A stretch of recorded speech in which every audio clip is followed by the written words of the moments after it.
नमस्कार, आप देख रहे हैं DTW 24 न्यूज और मैं हूं आपके साथ दिव्या पांडे। धांधली सेटिंग करने वाले को कड़ी सजा मिलनी चाहिए। छात्र नेता क्या कुछ इस पर बयान दिए हैं, पहले उनकी बातों को सुनिए। नमस्कार दोस्तों, मैं दिलीप कुमार।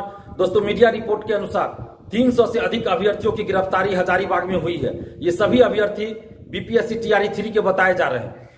शिक्षा माफिया सेटर दलाल इनको हजारीबाग के किसी होटल में रखकर BPSC TRE 3 का क्वेश्चन आंसर रटवा रहे थे। ऐसी जानकारी मीडिया से आ रही है, ऐसी खबरें आ रही है मीडिया के द्वारा, और इन लोगों से अभी पूछताछ की जा रही है पुलिस के द्वारा। हम लगातार पिछले 7-8 साल से पेपर लीक और धांधली सेटिंग के खिलाफ लड़ रहे हैं। BPSC 67वीं का जो पेपर लीक हुआ उसको हमने ही उजागर किया, BSSC पेपर लीक उजागर किया, और हम सरकार से लगातार ये मांग करते रहे हैं कि शिक्षा माफियाओं पे, दलालों पे, सेटरों पे जो पेपर लीक और धांधली सेटिंग में संलिप्त रहते हैं उन पे कठोर कानूनी कार्रवाई की जाए। 10 साल से अधिक की कानूनी सजा हो, उनकी सारी संपत्ति जब्त की जाए। अगर सरकारी नौकरी में है तो नौकरी से उसको बर्खास्त किया जाए और करोड़ों रुपए का आर्थिक दंड भी लगाया जाए।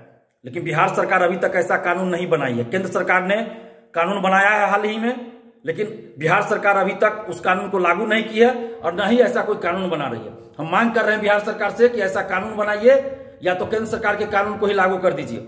और जो अभ्यर्थी हैं जो ऐसे मामलों में संलिप्त रहते हैं, जो धांधली सेटिंग कराना चाहते हैं या पेपर लीक में संलिप्त रहते हैं, सेटिंग में संलिप्त रहते हैं, वैसे अभ्यर्थी को भी आजीवन प्रतिबंधित कीजिए कि किसी भी परीक्षा में वो शामिल ना हो सके।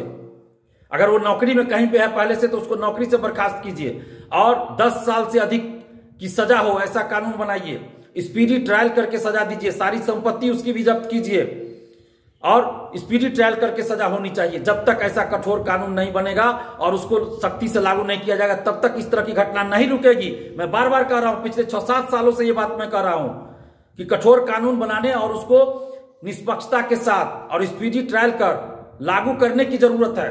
जब तक ऐसा नहीं किया जाएगा तब तक पेपर लीक और धांधली सेटिंग रुकने वाली बात नहीं है। हमने 66वीं BPSC के समय भी कहा था कि मेंस के एग्जाम में इलाहाबाद ले जाकर अभ्यर्थियों को कॉपी लिखवाया गया। ऐसी बातें अभ्यर्थियों के द्वारा बताई गई थी उस समय और हमने कहा भी था, और बाद में जांच में भी आया कि BPSC से मेंस की कॉपियां बाहर ले जाकर लिखवाई जाती है, OMR शीट बाहर लगवाया जाता है। हम अभी भी सरकार से मांग कर रहे हैं कि शिक्षा माफियाओं पे कठोर कानूनी कार्रवाई कीजिए। और आज जितने लोगों की गिरफ्तारियां हुई है वो तो गिरफ्तारी हुई है, बाकी तो और भी हजारों लोग होंगे, हजारों अभ्यर्थी ऐसे होंगे जो इस तरह का काम में संलिप्त होंगे जिनकी गिरफ्तारी ही नहीं हुई है, चाहे वो पटना जिला में हो, दरभंगा में हो या अन्य जिलों में हो। बिहार के लगभग हर जिले से इस तरह की खबरें 2 दिन से आ रही थी कि शिक्षा माफिया दलाल सेटर जो है 10 से 12 लाख में क्वेश्चन उपलब्ध कराने की बात कह रहे हैं और मोबाइल जब्त करके किसी होटल में, कहीं लॉज में, कहीं सुरक्षित जगह वो लोग रखने जा रहे हैं और वहां पर क्वेश्चन आंसर रटवाएंगे। 2 दिन पहले से चर्चा थी, कल हमने वीडियो में भी जिक्र किया था और हमने सबको सूचित भी किया था। और आज जब गिरफ्तारी हुई है तो हम सरकार से मांग कर रहे हैं, बिहार सरकार से, हम पिछले 8-10 साल से लड़ रहे हैं पेपर लीक धांधली सेटिंग के खिलाफ। इस बीच सरकारें बदलती रही, गठबंधन बदलते रहा, सरकार में सभी पार्टी लगभग आते जाते रहे, चाहे किसी भी पार्टी, किसी भी गठबंधन की सरकार रही हो, हम पेपर लीक धांधली सेटिंग के खिलाफ लड़ते रहे हैं, निष्पक्षता के साथ लड़ते रहे हैं। आज हम फिर सरकार से मांग कर रहे हैं कि शिक्षा माफियाओं के खिलाफ सख्त कानूनी कार्रवाई कीजिए और इन लोगों को जो राजनीतिक संरक्षण प्राप्त है उस संरक्षण को ध्वस्त कीजिए और राजनीतिक नेताओं को भी, पॉलिटिकल पार्टी के नेताओं को भी बाहर लाइए, सामने लाइए, उजागर कीजिए। लिपापोती नहीं होनी चाहिए ऐसे मामलों की, क्योंकि पेपर लीक और धांधली सेटिंग हजारों लाखों युवाओं के कैरियर का मर्डर होता है, उनकी अंतरात्मा मनवाहत होती है, उनके आत्मा पर बुलडोजर चलने जैसा ये काम होता है।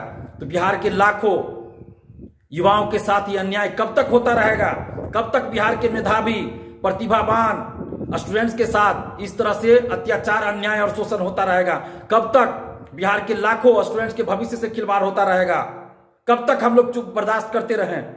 कई बार हम लोग आंदोलन कर चुके हैं, सरकार हमें मजबूर ना करे बड़ा आंदोलन करने के लिए। हम सरकार से यह विनती कर रहे हैं, आग्रह कर रहे हैं, मांग कर रहे हैं कि शिक्षा माफियाओं के खिलाफ सख्त से सख्त कानूनी कार्रवाई कीजिए। और आज जितने लोग पकड़े गए हैं हजारीबाग, उन सबसे निष्पक्षता के साथ पूछताछ हो और अगर उनके पास जो क्वेश्चन है, जो आंसर है, आज की परीक्षा के प्रश्न है, आंसर है, तो आज की परीक्षा को रद्द कर दिया जाए। क्योंकि जब प्रश्न पत्र ही लीक है, पेपर ही लीक है, तो परीक्षा का कोई मतलब नहीं रहता है, उसका कोई मतलब ही नहीं। इसलिए इसकी निष्पक्षता के साथ जांच हो।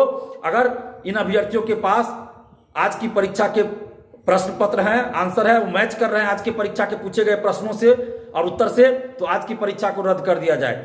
और अगर आज की परीक्षा के पूछे गए प्रश्नों से और उत्तर से मैच नहीं कर रहे हैं, नहीं मिल रहा है, तो भी इन पे कठोर कार्रवाई की जाए, क्योंकि इन्हों लोगों ने धांधली सेटिंग करने का प्रयास तो किया ही है, पेपर लीक तो किया ही है। इतने लोगों को क्वेश्चन आंसर रटवा रहे हैं, तो धांधली सेटिंग ये लोग कर रहे हैं, ये तो कदाचार में संलिप्त ही है। तो इन सभी लोगों पे, अभ्यर्थियों पर भी और जो इसमें दलाल है, सेटर है, शिक्षा माफिया, उन सब पे भी कठोर कानूनी कार्रवाई की जाए और आगे किसी परीक्षा में इस तरह की घटना ना हो, इसके लिए एक कठोर कानून लाया जाए और उसको सख्ती के साथ लागू किया जाए। नहीं तो आगे की परीक्षाओं में भी इस तरह से कदाचार और पेपर लीक होते रहेगा। इससे पहले भी बीपीएससी का पेपर लीक हुआ, पिछले 1.5 साल से तो कोई पेपर लीक नहीं हो रहा था 67वीं के बाद, लेकिन फिर आज इस तरह की बात सामने आ रही है। बीएसएससी का पेपर लीक, सिपाही बहाली का पेपर लीक, फूड कॉर्पोरेशन का पेपर लीक, अमीन बहाली, एलआरसी का पेपर लीक, सबका तो पेपर लीक हो ही रहा है। इसलिए हम बिहार सरकार से मांग कर रहे हैं कि एक सख्त कानून बनाइए और निष्पक्षता के साथ उस कानून को लागू कीजिए, नहीं तो इस तरह की घटना नहीं रुकेगी। बिहार के लाखों स्टूडेंट्स के साथ इस तरह से अत्याचार, अन्याय हम लोग बर्दाश्त नहीं करेंगे। अगर सरकार जल्दी कठोर कानून नहीं लागू करती है, नहीं बनाती है कानून और उसे नहीं लागू करती, तो हम लोग बहुत बड़ा आंदोलन बिहार में करेंगे। तो आपने सुना साफ शब्दों में छात्र नेता दिलीप का कहना है कि डबल इंजन की सरकार बनी है। फिलहाल हमारी खबरों में इतना ही है। आप लोग देख रहे थे DTW 24 न्यूज। धन्यवाद।